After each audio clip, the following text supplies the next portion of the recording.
Solamente, preguntas. Bueno, voy a detener y voy a volver a ver si de esa manera vamos a volver. Dejó de compartir pantalla, dice. Sí. Ahora.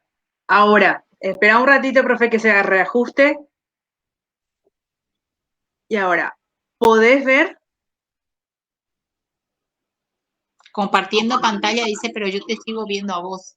Claro, pero tarda un poco en que se materialice.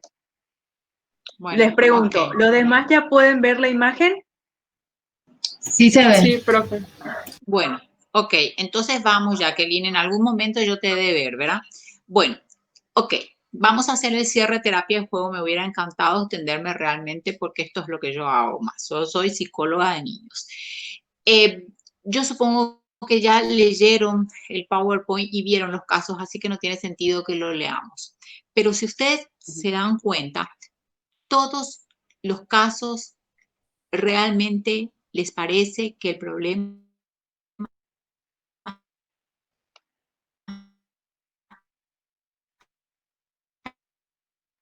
son un problema, que en realidad hay un ambiente que es poco estimulante, un ambiente poco contenedor, un ambiente bizarro. Entonces, estos son los niños que van a llegar a consultorio. Estos son los niños que van a llegar al consultorio de ustedes. O sea, los niños van a consultorio porque o tienen un problema de base, un problema a nivel biológico, neurológico, como por ejemplo un trastorno por hiperactividad, un trastorno del espectro autista, un un trastorno del aprendizaje no bien atendido que ya comienza a influir en su autoestima. Esos son los niños que van a psicología clínica. Porque, o sea, tienen un problema, como les digo, de base. Pero después está el otro grupo, que van porque son rebeldes, porque desarrollan conductas disociales, porque hacen berrinches intensos. Entonces allí es donde hay que ver cómo está el ambiente de ese niño. El niño es el reflejo del lugar en el cual vive. Les comento un caso. ¿Cómo un niño no va a ser, o sea, el niño quiere ser lo que los padres esperan de él? Y si está todo el día recibiendo, vos sos un tonto, sos un maleducado, sos un esto, sos un lo otro, él quiere ser eso que el papá le está diciendo que es él, porque él piensa que esto es lo que su papá espera de él, que todo el día le está diciendo que él es eso. Entonces se comporta de acuerdo a lo que esperan de él. Yo recibí no hace mucho una señora y me dice, ya no puedo controlar.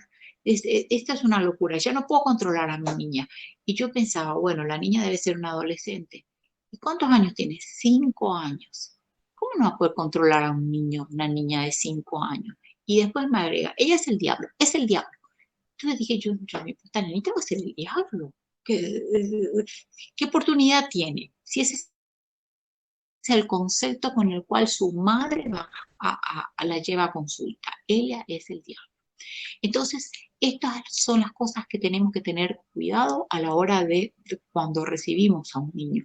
Que allí hay un ambiente que tiene que ser también atendido. Porque nada, el niño está creciendo en ese ambiente. Y la terapia de juego es la oportunidad que se ofrece al niño para expresar sus sentimientos, sus emociones, sus frustraciones, su rabia, su enojo. El niño, sobre todo los niños más pequeños, se expresan a través de su actividad lúdica. No tiene aún el uso de la palabra como tiene un adulto. No porque no sea inteligente, simplemente porque todavía no llegó a esa etapa, según Piaget, que recién se desarrolla a partir de la pubertad, esa etapa, esa capacidad de hacer abstracciones y del pensamiento lógico. Eso se logra más adelante. Entonces, ¿qué es lo que tiene el niño para expresarse? El juego. A través del juego va a expresar y a través del juego es cuando va a sacar toda la rabia, todo el enojo y todo lo que tiene dentro. Y a través de su creatividad es cuando él va a aprender a conocerse, es cuando va a comenzar a valorar todo su potencial. Entonces, esa es la oportunidad que se le da al niño en ese espacio terapéutico. ¿Qué puede ser? Desde todas las perspectivas psicológicas, ¿no? ¿Por qué esta terapia de juego dentro de lo que es el enfoque humanista existencial? Porque esto es lo que nosotros, el material que ustedes tienen, es desde la terapia no directiva, es desde el enfoque humanista, es desde el enfoque fenomenológico, pero también desde el enfoque psicoanalítico, desde el enfoque conductual también se hace terapia de juego. Pero aquí nosotros vamos a centrarnos en esa terapia de juego no directiva, en esa terapia de juego en donde se le permite al niño explorar su sí mismo, conocer y tener experiencias diferentes. Y experiencias en donde se da esto que Carl Rogers dice, esa posibilidad de liberar el potencial de crecimiento que está en cada uno de nosotros. Y para ello, entonces, tenemos que brindar un ambiente seguro, un ambiente libre de amenazas, un ambiente donde el niño sienta empatía, en donde se sienta aceptado incondicionalmente y donde sienta la congruencia del adulto que está con él. Porque esto es lo que él definitivamente en su ambiente probablemente no tenga, ese estado de congruencia. ¿Qué quiere decir esto? Que nosotros, libre de amenaza. El niño se tiene que sentir libre de explorar todo, de explorar los juguetes, de explorar la sala, explorarse a sí mismo y explorar, ¿por qué no?, al terapeuta también. Pero esto quiere decir que va a pasar los límites, que va a hacer lo que quiere. No. Aquí es donde se tiene que ver la congruencia en este modelo terapéutico. Yo soy la adulta en ese espacio. Yo la terapeuta soy la adulta. Yo la terapeuta soy la que tiene que poner límites. En ese espacio soy la depositaria de la confianza de ese niño. Y ese límite que yo le pongo le va a dar seguridad, que es lo que él está necesitando. Pero los límites no se ponen con rabia, con enojo, que ya te oíste con las uñas. No, los límites se ponen con firmeza, pero con cariño, con afecto. El niño tiene que sentir eso. Y te acepto así como sos. Y te digo, a ver, tranquilízate, quédate, te sujeto, siente mi fuerza de adulto, pero no siente mi rabia, no siente mi enojo, porque si siente eso, él me va a dar lo mismo. Entonces, estas son las cuestiones que hay que atender a la hora de trabajar con los niños. Asumir una actitud franca, honesta, de tal manera que los niños puedan expresar lo que sienten en ese momento y que lo hagan sin inhibiciones, que lo hagan espontáneamente. Algo que muchos de los niños que van a consulta pierden, esa espontaneidad natural que es propia de los niños. Y pierden ¿por qué? Porque un ambiente muy rígido, un ambiente muy ya demasiado delimitado, muy marcado, o al revés, no sabe para dónde ir. Entonces allí es donde el niño pierde esa naturalidad propia de él. Entonces esto es lo que se ofrece en un proceso terapéutico, ¿verdad? Jacqueline, a ver si vos vas avanzando en la parte de crear y destruir. Ahí estoy, porque yo sigo sin ver lo que vos estás mostrando. ¿En serio, no profe? sé por qué, pero no veo. ¿No ves? En serio, Pues, no pero, veo bueno. Ahí ya veo, ya veo. Ya, súper, ahí está. Crear y destruir. Ahí estamos, súper bien. Bueno, entonces, darle la posibilidad al niño de crear en ese espacio y también de destruir. Esto, vuelta a lo mismo, permitirle que rompa todo, no. Pero hay cosas que para esto hay que tener un espacio y destruir, por ejemplo, qué sé yo, si notamos les doy como pequeños ejemplos. Si notamos un niño con mucha carga emocional, yo ya le conozco a mi niño, que es un niño que viene así con mucha energía y mucha frustración acumulada, entonces ya preparo el juego de bolos para que ¡pum! ¡Tas! ¿Verdad? Y ahí va sacando, preparo como unas espadas goma espuma, ¿verdad? En donde como él pueda golpear, donde pueda pegar los almohadones, donde él pueda crear, por ejemplo, castillos de almohadones y después destruirlos, ¿verdad? Entonces, esos son los elementos que nos van a permitir que él haga la descarga adecuada de la ansiedad, ¿verdad? Y cuando él hace eso, cuando él vaya sacando su rabia, cuando él vaya sacando su enojo, es cuando él va a ir encontrando a su verdadero yo. Ahí es cuando él va a ir encontrándose consigo mismo. Ahí es cuando él va a ir descubriendo todo su potencial en ese ambiente que la terapia de juego le permite, le posibilita, le brinda. Él, una vez que se libere de todas las frustraciones y de todo el enojo que tiene, él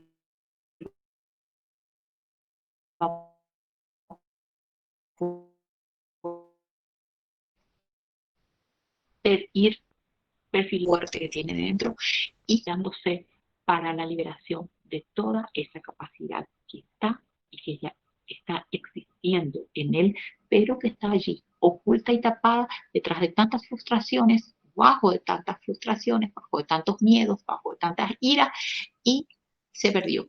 Ese es su ser natural que tiene todo niño. El niño es bueno, el niño tiene una capacidad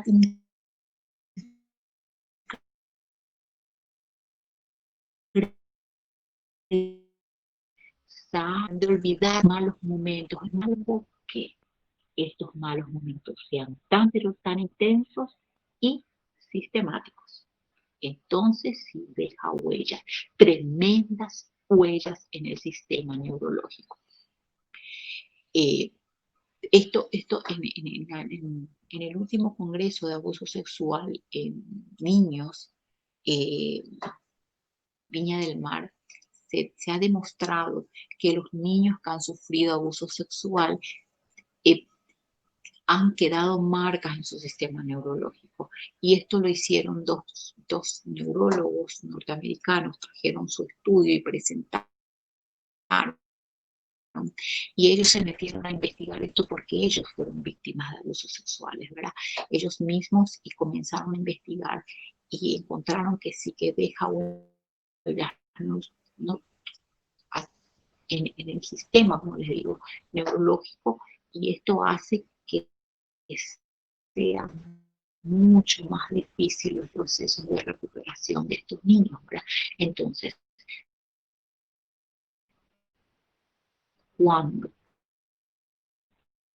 es un fuerte evento y sobre todo físico,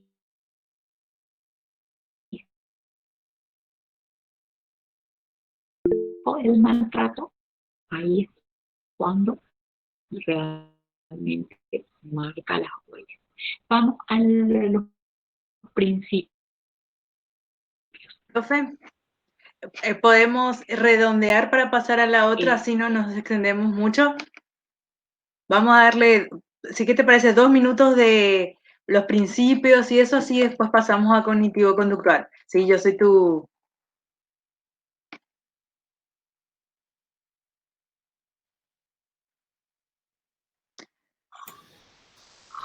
Profe, creo que se cortó Sí. la conexión de la profe. Eso es lo que estoy...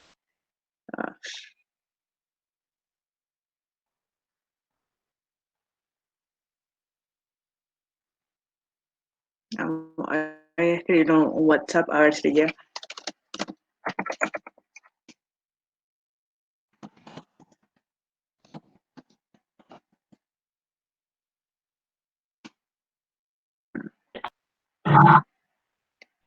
No es apresurar de la terapia lo ideal, sino que es seguir de acuerdo a cómo el niño se va mostrando y lo que el niño te va mostrando. Y hay que establecer aquellas limitaciones que son necesarias para conservar la terapia en el mundo de la realidad y hacerle patente al niño su responsabilidad en la relación. Esto es la puesta de límites. El primer contacto es muy importante. El niño en principio reacciona con dudas, reacciona a algo que no se escuchó, me dice. Reacciona con dudas, el niño, voy a elevar un poquitito más el tono de voz.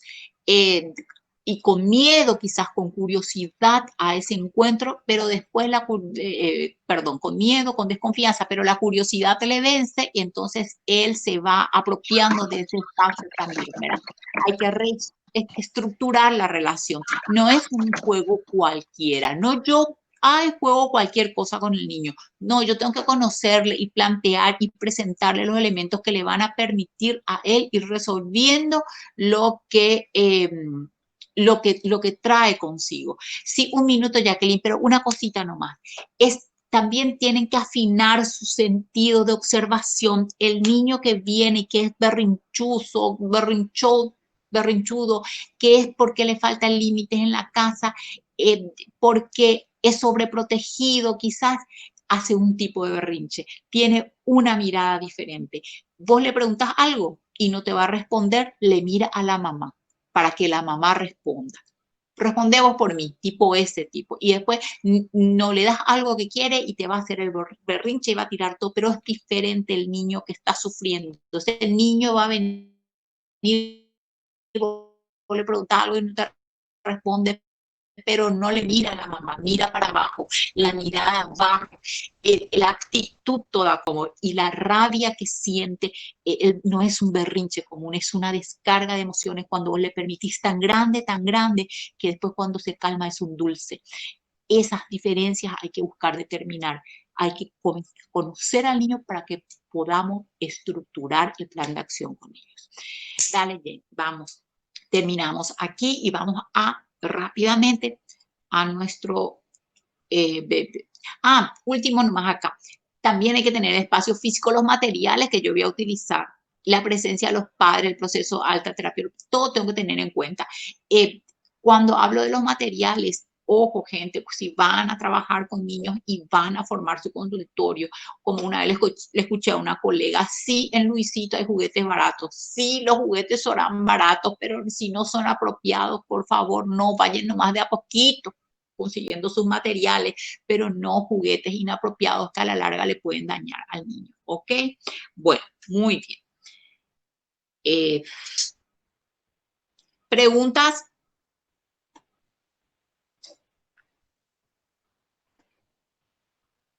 Si no hay preguntas, vamos entonces. ¿Alguien va a preguntar algo? Vos nomás sos, Jacqueline. Profe, Okay. ¿ves Sí, lo que veo. proyecté? Perfecto. Entonces me muteo y empezó. Sí. Bueno, entonces vamos al tercer gran paradigma que sustenta nuestra ciencia, que es el paradigma conductual, el modelo comportamental. Entonces, ya vimos el psicoanálisis, vimos el humanismo y ahora vemos el conductismo. Y después vamos a ver con otro que le dije que ya es casi un gran paradigma también, así como una cuarta parte de nuestra ciencia, que es la sistémica. Bueno, el enfoque conductual es el enfoque más experimental. Es todo sus, sus principios son extraídos rigurosamente de la experimentación del laboratorio, que empezó allá con el trabajo de Iván Pavlov, con la reflexología rusa, el condicionamiento clásico, estímulo-respuesta. Y después esto fue avanzando ya con el condicionamiento operante, digamos, el trabajo de Papá Skinner, finalmente las teorías del aprendizaje, en donde Bandura hace un aporte sumamente importante. El enfoque conductual se relaciona con énfasis científico y ningún interés en las variables inferidas. He aquí la gran diferencia con los otros enfoques. No es todo, solamente interesa aquello que puede ser visto, observado y registrado. Pone gran énfasis en lo científico. Empezó esto con el trabajo de Wayne, de Watson, de Reiner, cuando le condicionan a Albert a tener miedo a la rata, ¿verdad? Ahí es cuando Watson dice aquella frase que fue para ver a su entierro como científico, deme un niño y yo haré que lo que quiera, ¿verdad? Esto no gustó a la comunidad, ¿verdad? Pero ellos demostraron que podían desarrollar una neurosis ¿verdad? A partir del condicionamiento. El trabajo de Mary Cover Jones fue importante porque ella trabajó con Peter y se hizo un recondicionamiento al revés, eliminar los miedos que ya fueron aprendidos. Y en 1950, el trabajo de Wolf con la desensibilización sistemática allí es cuando se da incipientemente la entrada a la modificación de conducta. Skinner y sus colaboradores avanzan más del aquel trabajo de Pavlov del estímulo-respuesta y hablan ya de la conducta operante, que estas conductas pueden ser controladas por las consecuencias que le siguen, y hacen un trabajo con pacientes psicóticos donde le daban como unas tarjetitas cada vez que tenían conductas bien adaptativas, le daban una tarjetita y eso les servía después para ver película, tomar un helado, qué sé yo, ¿verdad? Y en ese ambiente controlado es cuando se da inicio definitivamente a la modificación de conducta, controlando las consecuencias que le siguen a un comportamiento deseado. Les decía, el aprendizaje social, Rotter en su obra Aprendizaje Social y Psicología comienza a unir los enfoques motivacional y del reforzamiento con uno cognitivo. Es la primera vez que se comienza a hablar de la cognición. La conducta está determinada por los reforzadores, pero también por la expectativa de que estos van a ocurrir. Ok, la conducta puede ser determinada por los estímulos, allá condicionamiento clásico, puede ser determinada por las consecuencias, operante, y aquí se introduce algo nuevo. También puede ser como es determinada la conducta por la expectativa. Comienza a hablarse de lo cognitivo.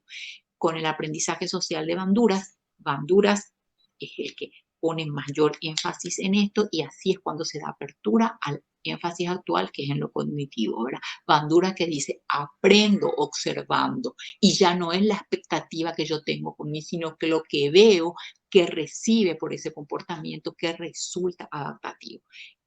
Aquí definitivamente se habla ya del inicio de este elemento que después despega con mucha fuerza, que es el elemento cognitivo.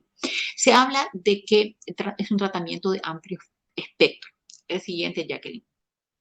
La terapia conductual, ¿por qué se habla que es un tratamiento de amplio espectro? Porque tiene una variedad de técnicas, muchísimas técnicas. Entonces, por eso trabaja de diferentes maneras ante diferentes situaciones que se presentan en el consultorio. La desensibilización sistemática, por ejemplo, no se puede estar, el principio que rige es que no se puede estar relajado y ansioso al mismo tiempo, entonces se trabaja con relajación, jerarquía de ansiedad, mucha imaginería, por eso se habla de un tratamiento de amplio espectro. No es que yo voy a empezar a aplicar directamente la técnica, tengo que enseñar a mi paciente a respirar, tengo que enseñarle a relajarse y después seguir los pasos de las técnicas en sí. La terapia implosiva, el ensayo conductual, ¿verdad? Para que la persona aprenda nuevas maneras de comportarse. Esto se usa mucho en los entrenamientos en asertividad. El modelamiento, el aprendizaje por observación. El modelamiento. Observo a un modelo y actúo de acuerdo a ese modelo. Ese es el modelamiento. No confundan con el moldeamiento. El moldeamiento es el aprendizaje por aproximaciones sucesivas hasta llegar a la conducta deseada. Las terapias aversivas, que también generalmente cuando hablamos de enfoque conductual se asocia con las terapias aversivas. Y aquí es bueno mencionar que no es eso, ¿verdad? Que hay muchas otras formas, ¿verdad? Y la terapia aversiva se utiliza en última instancia cuando nada te dio resultado, tiene que ser aversivo, ¿verdad?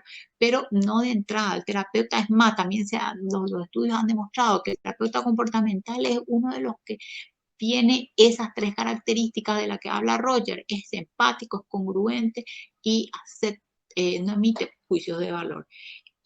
Entonces no es la asociación esa, hay que ir rompiendo. Conductismo, aversión, no es tan así. Y para hacer la terapia aversiva se utilizan los agentes aversivos. Y por último está la administración de contingencia, ¿verdad? Aquí es donde, acá está, lo que les mencionaba, el moldeamiento por aproximaciones sucesivas. Esto yo suelo utilizar mucho cuando van a consultorio porque tienen miedo del payaso o miedo del agua, de entrar en los arroyos o en la pileta, por ejemplo, el niñito. Entonces, como aproximaciones sucesivas, le decís, bueno, sujetarle con fuerza a tu niño, que le vea al payaso, que vea a los otros niños que están jugando, nos colocamos en última fila y después de a poquito vamos acercándonos, que le toque con un dedito, después que le toque con la mano, ¿verdad? Entonces, esto es cuando se da, esto es por aproximaciones sucesivas, controlar las conductas mediante manipular sus consecuencias, ¿verdad? ¿Qué pasa? Le toca, se acerca al payaso y no pasa nada, no pasa nada. Entonces los niveles de ansiedad van bajando. El tiempo fuera, el contrato también y el principio de premar. Primero estudias y después jugas, o la ley de la abuelita, así se llama, ¿verdad?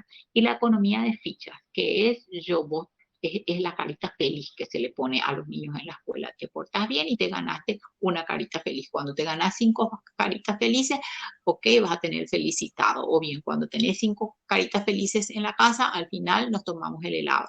Esto es la economía de fichas, ¿verdad? Haces una conducta y yo te doy enseguida porque la conducta buena, la conducta adaptativa tiene que ser reforzada inmediatamente. Esa es la administración de contingencia. Tiene que ser contingente. ¿Qué quiere decir? Desarrolla la conducta y allí yo la tengo que reforzar. Y entonces te doy algo que a vos te indique que te estoy reforzando, algo tangible como la carita feliz, como un bien dentro de un calendario que hacemos, ¿verdad? Eh, a veces por esto es que no es bueno esto y esto es bueno saber para orientar a los padres que no está papá, el niño no quiso comer, hizo un berrinche al mediodía y la mamá le dice, cuando venga tu papá le voy a contar a tu papá. Y después viene su papá y el niño se fue a la escuela, se sacó un 5 y el papá le castiga. El niño asocia, me saqué un 5 y me castigo. El niño no asocia porque tiré la comida al mediodía, porque eso ya fue. Entonces, cuando yo quiero modificar un comportamiento controlando las consecuencias y utilizando este sistema, tiene que ser contingente, ¿ok? Bueno, y ahora entramos, si no hay preguntas aquí, Profe, porque ya estamos pasando. hola, Sí, profe, ¿qué tal? Yo le quiero hacer una consulta con respecto a lo de la economía de ficha que dijo recién de las caritas feliz y demás. Yo recuerdo cuando mi hijo se iba al preescolar, él no tenía problema, él siempre tenía la carita feliz, él siempre tenía las estrellitas, él siempre tenía premio, él era súper, em, todo hacía muy bien. eh, ah, pero tenía sus compañeritos que no. Y había uno en particular que ciertamente hoy ya tiene un diagnóstico, incluso hoy el niño tiene 16 años, estoy hablando de hace muchos años atrás. El niño lloraba porque él intentaba y hacía el esfuerzo de conseguir la carita feliz o la estrellita o lo que sea y nunca conseguía por más de que él hacía el esfuerzo. ¿Qué se hace en esos casos? Porque mi hijo venía feliz, pero su amiguito estaba triste. ajá, bueno, a ver, ahí entramos un poquitito, por eso les decía al principio que el niño va a consulta o porque tiene un problema de base, una cuestión biológica o porque hay un ambiente muy bizarro. Este niño evidentemente tenía un problema de base, no podía lograr, no era un comportamiento desadaptativo porque sí nomás, porque o tenía un problema de aprendizaje que no podía aprender, no podía leer, alguna dislexia, alguna discalculia o no sé, qué déficit atencional, algo que le impedía aprender. Entonces, por esto es que hoy hablamos también de la educación inclusiva, ¿verdad? Y de poder hacer los ajustes curriculares. Yo creo que ahora ustedes se encuentran con eso y ya tienen más elementos que hace 16 años para poder discriminar quién es el niño que no está haciendo porque no quiere, porque está haciendo un berrinche, porque tiene un comportamiento desadaptativo o que realmente no puede nomás luego porque hay un problema de base. Entonces, en ese caso hay que hacer la adecuación curricular y si el premio se ganaba porque escribíamos el número 1, él se va a ganar el premio porque hizo un palote. ¿Me entienden? No sé si respondí tu pregunta. Sí, sí, profe, gracias. Ok. Bueno, entonces, ¿no hay otras preguntas? Ya avanzamos. Bueno, y aquí vamos a la niña bonita de este enfoque conductual, que es la cognitiva conductual. ¿Por qué la niña bonita? Digamos, porque es el boom. Es ahora, digamos, lo más, no sé, en todos los lados hablamos de cognitiva conductual. La modificación cognitiva conductual, hablamos de reetiquetación, inoculación contra el estrés, reestructuración racional, o sea, son nuevas técnicas que se van agregando, todo esto dentro de lo que, dentro de la sistematización de los principios que hace Albert Ellis con su terapia racional emotiva. Las causas de los comportamientos disfuncionales hay que determinar. Esto pasa nomás, Jacqueline. Están provocadas por situaciones del pasado y esto ya no es posible cambiar. Esto no es posible modificar, ya fue. Lo que ya fue, ya fue. Ahora bien, ¿qué es lo que mantiene? Esta es la cuestión a considerar acá. ¿Qué es lo que mantiene la conducta disfuncional? Eso sí es actual y eso sí se puede modificar. Lo que mantiene, lo que pasó ya fue, pero lo que mantiene esa conducta disfuncional podemos modificar. Por esto es que esto tiene mucho arrastre, digamos. Tenemos que considerar otros factores, los factores externos y los factores internos. Los factores externos para que se dé un comportamiento disfuncional, la pérdida de un ser querido, accidentes, divorcios, problemas económicos. Y los internos es una vida monótona, autoexigencias excesivas, estilos de comunicación inadecuados. Todo esto puede provocar comportamientos disfuncionales. Acá hay que entender una cuestión. Hay un acontecimiento que es perturbador, hay un acontecimiento, es el estímulo, es el que genera la conducta desadaptativa. Este estímulo genera una respuesta emocional y esa respuesta emocional es negativa. Cuando yo desarrollo intentos para combatir esa conducta emocional negativa, si mis intentos son inadecuados, la conducta inadecuada va a seguir. Entonces, se vuelve un círculo vicioso, va a disminuir las conductas reforzantes por evitación o por desgano y va a aumentar las conductas poco reforzantes. A ver, vamos a dar un ejemplo para que esto se entienda. El acontecimiento perturbador lo viví en el pasado. Ya no puedo modificar, pero me sigue molestando en el presente. A mí me hacían bullying porque yo era gordita en la escuela y todo el mundo me decía gordita y encima no veía bien, gorda de 4 ojos. Y todo el día se reían de mí, qué sé yo, ¿verdad? Entonces, eso genera en mí un sentimiento de frustración, de rabia y de enojo. Y para bajar esos niveles de frustración, yo comienzo a comer. Como. En realidad no tengo hambre, pero como porque la comida resulta reforzadora para bajar mi ansiedad. Pero no es la conducta más adecuada para que realmente yo pueda dejar esta mi conducta de comer al revés, ¿verdad? Como porque tengo ansiedad y cada vez engordo y salgo a tener relaciones otra vez con la gente y no resulta reforzadora mi relación con la gente porque la gente me dice, qué gorda que estás, gordísima, ya subiste ya otra vez, porque la gente está en cada comentario, ¿verdad? Entonces eso hace que definitivamente yo me vuelvo otra vez a la comida y se vuelve como un círculo vicioso. No sé si se entendió, por favor díganme si no se entendió, busquemos otro ejemplo. Sí, se entendió, profe. Dale, Carmen, gracias. Bueno, acá con esto quizás se entienda mejor el siguiente. El hecho aparentemente es el que genera el sentimiento y ese sentimiento genera una conducta. Pero esta cadena no es así. Hay algo que media entre el hecho y el sentimiento y son los pensamientos. Entonces, no es el hecho que hace que yo me comporte de tal o tal manera, sino que es lo que yo pienso acerca de ese hecho. Y esto es lo fundamental en la terapia cognitiva, porque esto es lo que tenemos que hacer comprender a nuestros usuarios. Si ellos entienden este mecanismo, tienen un paso ganado. Y entender y comprender que los pensamientos No están en el aire y nos dicen, me voy a caer en la cabeza de fulanito y se cae. No. Fulanito y menganito tienen la capacidad de producir sus propios pensamientos y la capacidad de decidir por pensamientos constructivos o pensamientos irracionales. A ver, voy a contarles como un chistecito.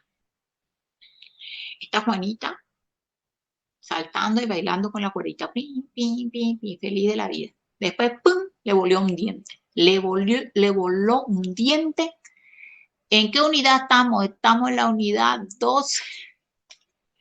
En la última parte de la unidad 2 estamos. Bueno, le voló un diente a Juanita. Y Juanita toca la boca y ve sangre y dice, mamá, mamá, mamá, me estoy desarmando.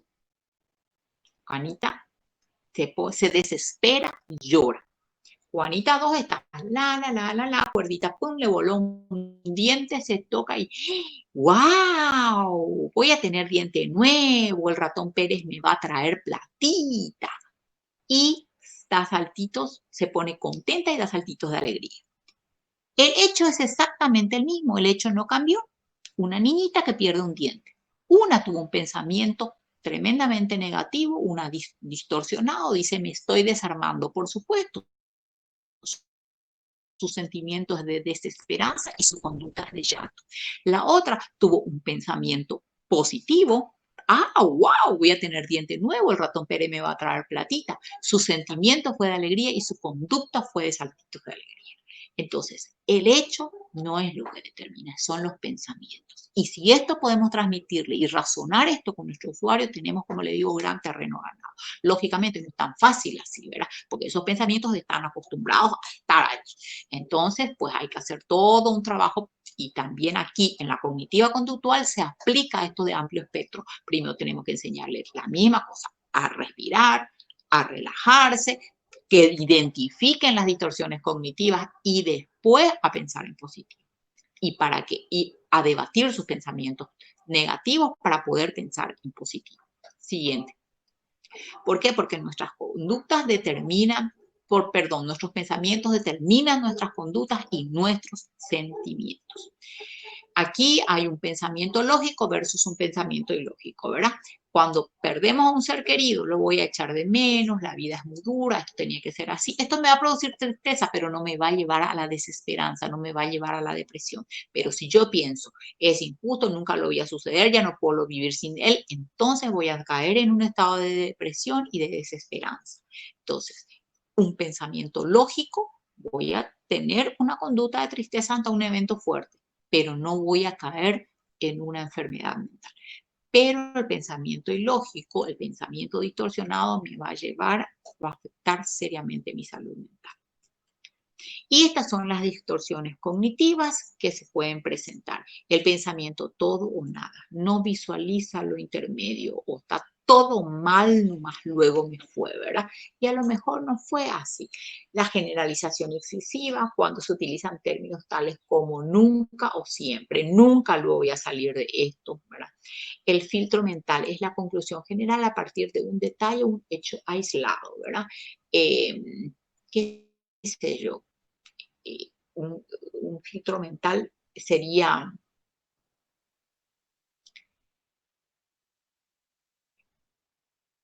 sí,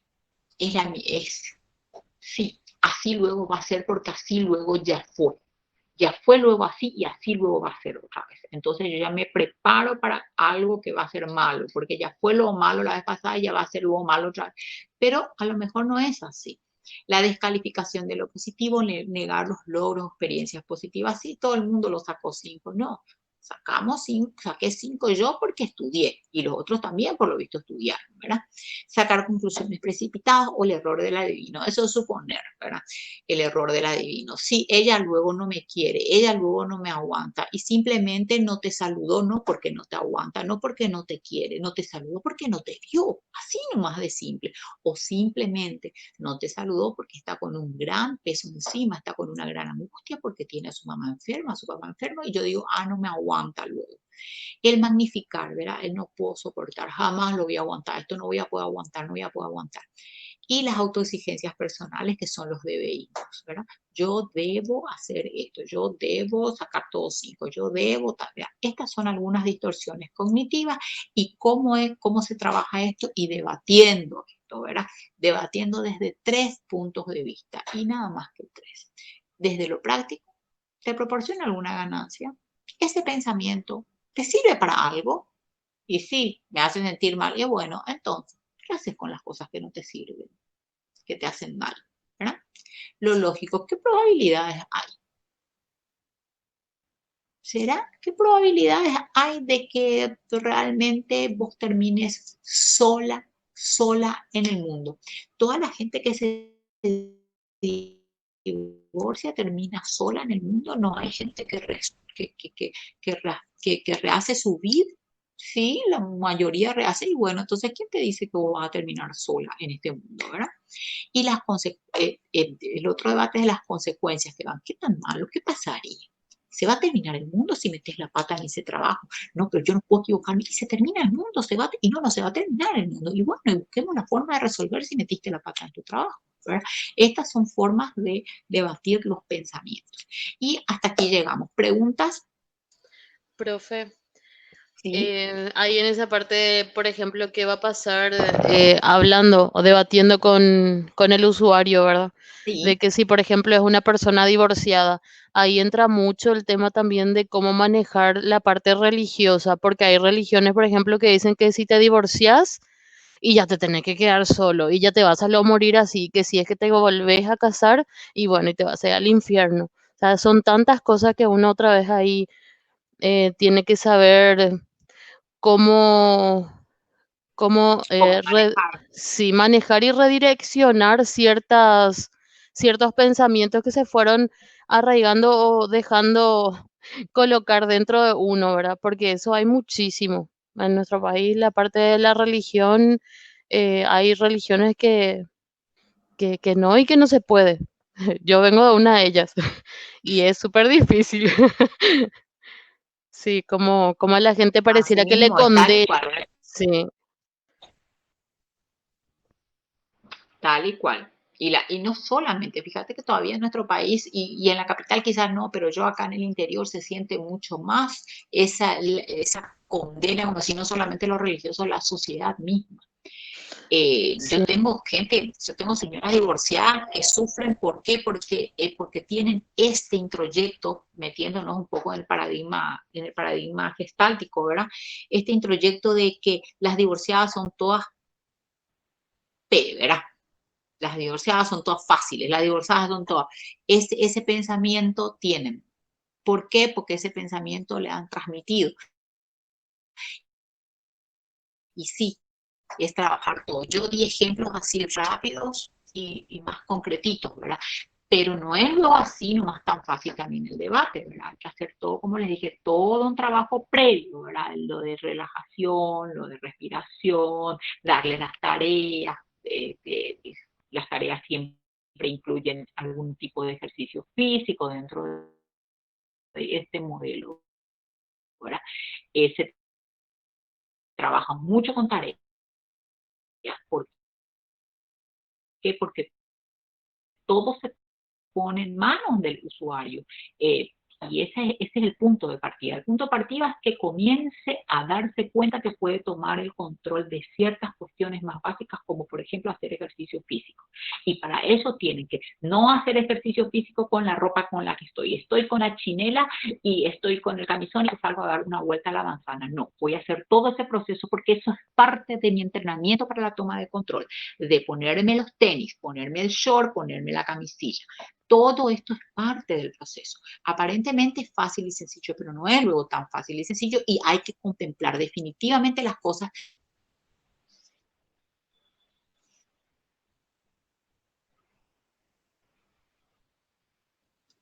súper claro, profe.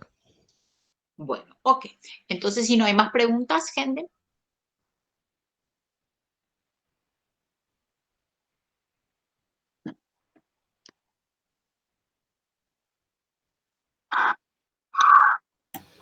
Profe, sobre el trabajo, ¿puede explicar algo? Sí, Sobre sobre porque creo que hubo un malentendido con el trabajo contigo. Sí, yo Entonces, entendí que era el trabajo práctico, no el trabajo de fin de unidad, ¿verdad? El no, trabajo de, sí, no decís nomás, profe. el trabajo de fin de unidad, Jacqueline, vos, escúchame si estoy diciendo bien. El trabajo de fin de unidad no hay problema, pueden hacerlo entre 3 en los grupos que ya tienen, pero el trabajo de trabajo práctico que hay que presentar, eso no pueden hacerlo entre 3. Lo que podrían hacer es unir 2 grupos y hacerlo entre 6 porque no tenemos tantos temas. Entonces, de 5 a 6 el trabajo para el trabajo práctico que se entrega al final, que ustedes también tienen que preparar sus videos y qué sé yo, ¿verdad? Y este trabajo de fin de unidad no hay problema, lo hacen entre 3 en los grupos que ya tienen. ¿Está bien, Y Jacqueline? efectivamente, el trío se va a habilitar recién la semana que viene, que es el momento donde van a hacerlo, ¿sí? Igual, como ya le dijimos, era para que piensen en qué tema, en qué caso, desde qué perspectiva, si le gustaría tocar a adultos, jóvenes o niños, y cuál, si conductismo, o la TCC, o fenomenológico, ya sea Roger, o volver a la raíz principal, al psicoanálisis con Freud, o la parte heterodoxa, ¿verdad? Pero sí, buscar desde esa perspectiva, desde qué les gustaría a ustedes, ya que han visto casos de cada una de las perspectivas, y también qué les más afín a ustedes, con qué les gustaría más, ¿sí? Porque, como sabemos, cada uno tiene que explorar cada paradigma hasta que se encuentre con el que más le gusta y más cómodo se siente para trabajar.